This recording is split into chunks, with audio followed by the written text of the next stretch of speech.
So when you're putting that ad and thinking about the other roles, you've said you recruited people around roles. What kind of qualities were you looking for in the people that would fulfil each of those role supports, I suppose? And how did you go about that process of thinking about that? Maybe describing a couple of those support roles. Okay. Well, the first thing that we look at is that we live in a retirement area. So there's not a lot of young people around. Young people, they might grow up there, but then they often leave, and then they come back maybe in their mid-30s if they're born and bred locals. So finding young people is actually quite a trick for us. So we always, that's one of the first things, is anything we're doing around Jocelyn is where are young people, where will we find young people in our local area that are around this role or this, thing she enjoys, and to try and source them, so that she finds people her own age. So that's probably one of the first things we look at.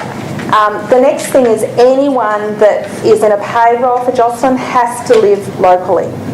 Now we have a lot of people live, the biggest population's in Nowra. Now that's half an hour away, but it's no good for us to employ people in Nowra because they don't know anyone where we live.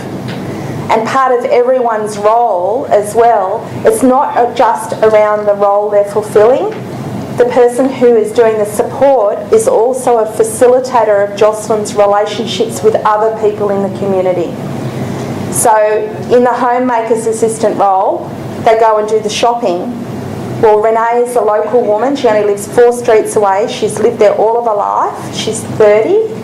Her brother and sister and extended family all live in the area. She went to school in the area. And so she knows when they go out to the supermarket, anyone that she bumps into that knows her, she introduces to Jocelyn and gets them to know Jocelyn as well. And then once, like for Alana, for instance, at the pool, they found out that some of the women get together after some of the things and have a coffee at the coffee shop. So Alana organised for not organised, but they just became part of that group. And so then Alana sort of sets up a conversation between Jocelyn and some of the other women with similar interests, and then Alana steps back out of that conversation.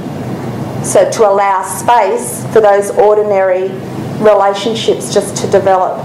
So that's what we're looking for in people as well. They have to be, like we look for younger people, depending on the role, and we look for people who are local. Our other view about that is when they stop working for Jocelyn, which will happen, they still live in the local area, so that she still will see them out and about, they'll see her, all of their networks will know her and that sort of thing. So constantly her, not being known in the community is expanding and expanding and expanding. And that's really, really important to us because in our view, that's what keeps her safe. If ordinary people know her as Jocelyn, then she can have a relatively independent life out and about because she doesn't need us there to look after her because the whole community is.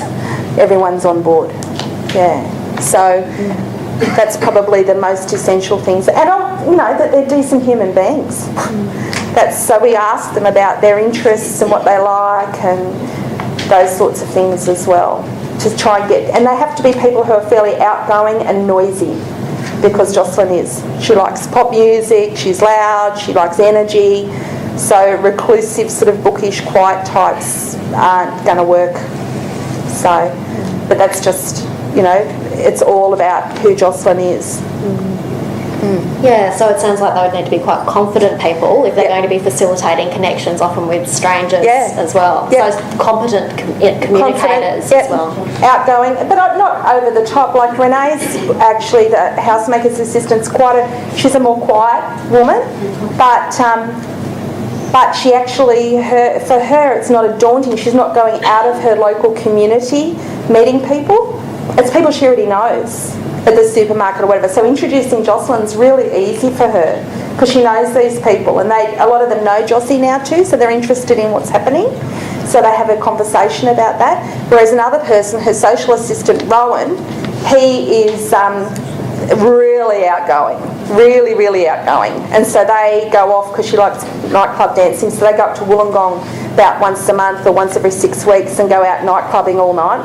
And And Rowan's really good at that, at talking to complete strangers and, you know, mingling with a crowd and all of that sort of stuff. And so he's has the perfect personality and role for that, to fulfil that sort of role in Jocelyn's life. Yeah.